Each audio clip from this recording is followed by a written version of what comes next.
आदाब नाज़रीन, ज़ेड में आपका खैरमकदम है। जम्मू कश्मीर आर्म्ड पुलिस की 6ठी बटालियन ने बटालियन हेडक्वार्टर बहेरा में महकमा समाजी जंगलात सुरंगकोट के इश्तराक से दरख्त लगाने की मुहिम का इनेकाद किया।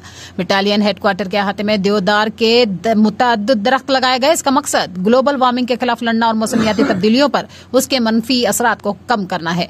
इस मौके पर बटालियन के जवानों से और समाजी जंगलात के अमले से खिताब करते हुए सुरम सिंह कमांडेंट 6ठी बटालियन ने खिताब किया। इस मौके पर Mohammad Farooq Khan SP, Maqbool Gorsi DSP, Mohammad Hussain Chaudhary range officer social forestry Surankote, महकमा समाजी जंगलात के अमला और आर्म्ड पुलिस के एहलकारों ने भी जोशो खरोश और लगन के साथ हिस्सा लिया। आगे देखिए जहांगीर अहमद की ये रिपोर्ट।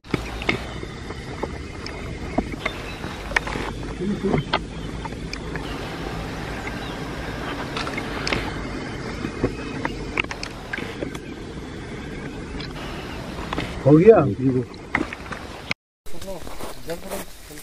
लाने जाओ। एक वीडियो की फोटो लेने तो गन ऊपर कर